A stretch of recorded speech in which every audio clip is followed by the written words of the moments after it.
Well guys, that's me made it to Danang. Torture on the night bus, it just took so long. The bus itself was actually okay, a nice bunk bed, enough room, not plenty of room but enough room, so can't really complain about that. It's cheap for a reason. I paid £21, that was for the night bus, and you're really getting your accommodation for the night as well.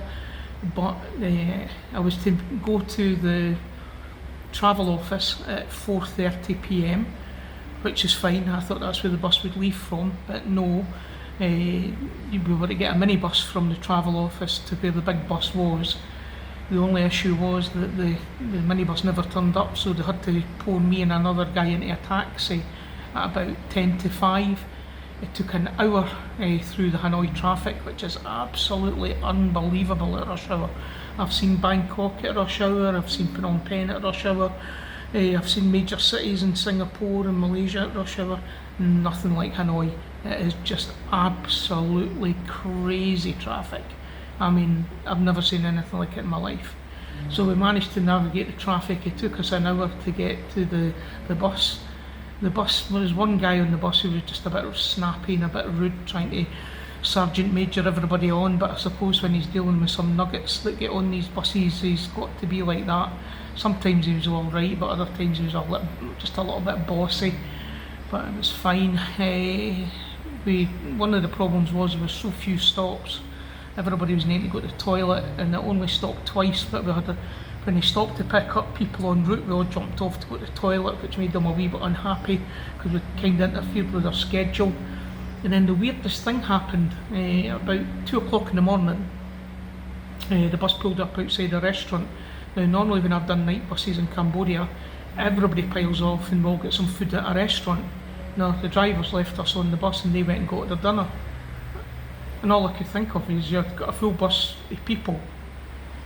Surely if the restaurant's open at 2 in the morning and they're making food for the drivers, then there's a huge opportunity for them to make more food for the customers on the actual bus. Maybe they thought if they let everybody off it would take too long to cook and it would take a long time to sort out and it would just muck up their schedule. But I just thought it was a bit weird because I was watching them out the window because I'd picked a window seat. It was in 3 rows, 2 windows and 1 down the middle, so the aisles were quite tight getting up and down. But once you were in your little space, it was fine. So we got here at 9:30 this morning. So from 4:30 to 9:30, you can do the maths how many hours that was I was travelling, and only 3 stops really in that time to go to the toilet. So it was a bit of a challenge, but we got there in the end. The taxi from the bus station to the hotel was really cheap. It was expensive for here, probably double what it should have been, but it was only 100,000 dong, which is about £3. And can I tell you, I wasn't going to argue with anybody for £3.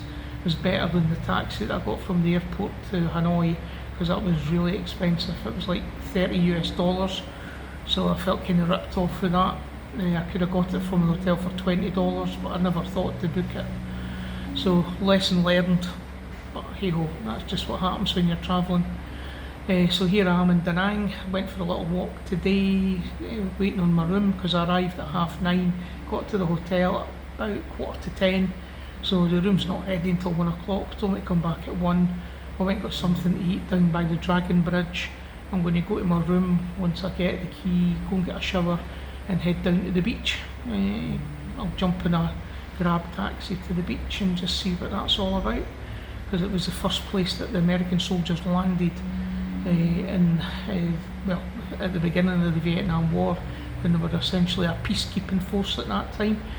They welcomed the soldiers with garlands round their neck at Danang Beach, and then a year later they were shooting at them. That's the way things go, isn't it? So, a lot of history in this city. I'm glad I'm here. I'm here for 2 nights, and I was going to take the night bus to Ho Chi Minh and then fly from Ho Chi Minh to Phnom Penh, but I've decided to move things back a day and just fly on Thursday out to Phnom Penh. Yeah, it's just too close to do another night bus. I probably will end up doing another one, but not that length of time. I've done them in Cambodia before and I've only been about 6-7 hours max, and I think that's as much as a human body can really take with them. Anyway, that's the end of this message for today. It's Tuesday, I think it's Tuesday the 20th. I'm going to put my glasses on now. And it is Tuesday the 20th of May 2025.